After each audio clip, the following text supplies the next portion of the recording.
Hi everyone. I thought I'd do a story tonight called Whatever Happened to Hamish.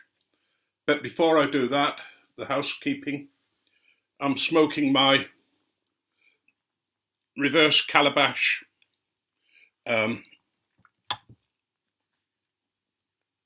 sorry,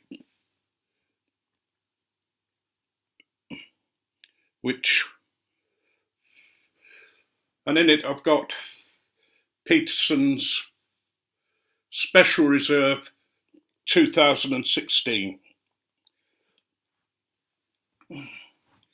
This story I wrote for the writing group when I was a member, and I'll be appearing to look off to the side as I read it, but I hope it doesn't detach from it too much. Whatever happened to Hamish? My home was in a small Scottish village. We'll call it Doon. When I was a teenager, a group of us attended the church youth group. We were a mixed bunch, and some deep friendships were made. Even when we grew up and left for university or work in the outside world, some of us promised to meet up once a year, or twice a year, in order to keep in touch, and reminisce about this and that. Because I'd moved back to Doon, and had brought the old manse with its many rooms, it seemed natural to meet there. I had never married, and often people would just drop in for a day or two between regular meetings. Most had stayed faithful, and we'd been meeting together for 50 years or so. This year's meeting would be very special. It was to be held over a weekend in August. In the end, 6 of the group came up. Spouses were welcome, but rarely attended, because they soon felt left out as we talked about the past. This year, the group consisted of Jamie, Stephen, Rebecca, Maggie, Alice, Charles and myself. Rebecca and Maggie were in a long-term relationship. One evening we got talking about our early relationships as we grew up, before Maggie realised she was gay. She'd been sweet on a boy called Hamish. He was not a member of the group, but lived with his parents in a croft at the top of the glen. As we talked, someone turned to me and asked, "Whatever happened to Hamish?" I refilled my glass with my favourite malt and began my tale. Hamish had stayed in the village and worked in the refuse department of the local council. It was a job he loved. The outside work and the opportunity to talk to all and sundry as he did his rounds suited his bright personality. All seemed well until he was promoted to supervisor. 6 months after his promotion, the council made a rash decision. Most of the councillors were from the south and didn't understand local customs. And a mile from the village was a small grove of trees and a spring that filled a small pool before flowing through the village to the river.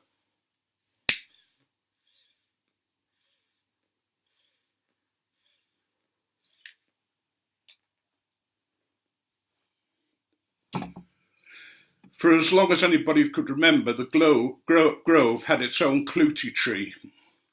People would come from miles around to tie pieces of cloth, called clooties, on the tree, and many of them would also wash their hands in the pool. Some even stripped and bathed in the pool. The cloths represented their troubles or dreams, and it was believed the cloths or clooties, once off on the tree, would bring a solution to their problems. It was also believed that anyone who removed a cloth would take the troubles upon themselves. Some of the cloths were very, very old and had hung on the tree for hundreds of years. The council decided that the tree was an eyesore and sent in a team of workers to collect the cloths and tidy up the area. The men refused, and no matter how much they were offered, no one could be persuaded to remove the cloths. So the council turned to Hamish. Pressure was put upon him, and no matter how much he tried to explain the local tradition, the council refused to listen, even laughing at him and accusing him of being a fool to believe such things in these modern times. In the end, they gave him an ultimatum: the cloths or his job. Poor Hamish was desperate. He loved his job in the village, but he feared the Clooty Tree.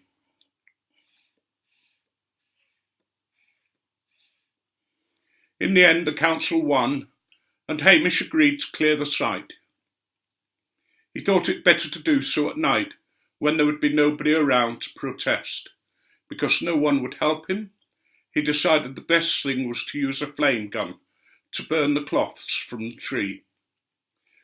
He was last seen alive as he drove through the village late that night. The next morning, one of the villagers, Dougal, noticed Hamish's car parked not far from the tree.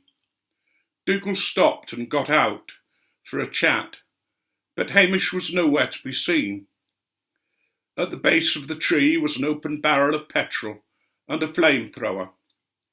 Dougal noticed some of the cloths looked as if their edges had been burnt.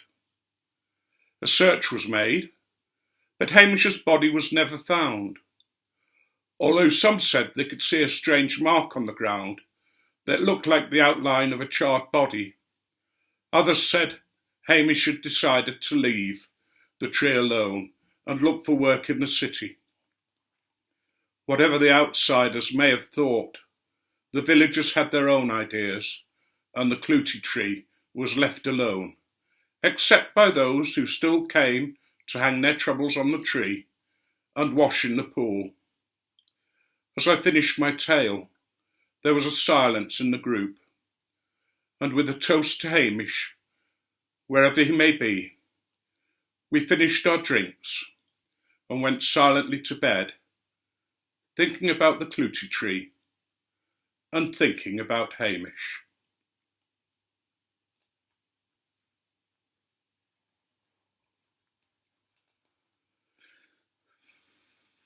Now, may you be richly blessed, and may your God go with you.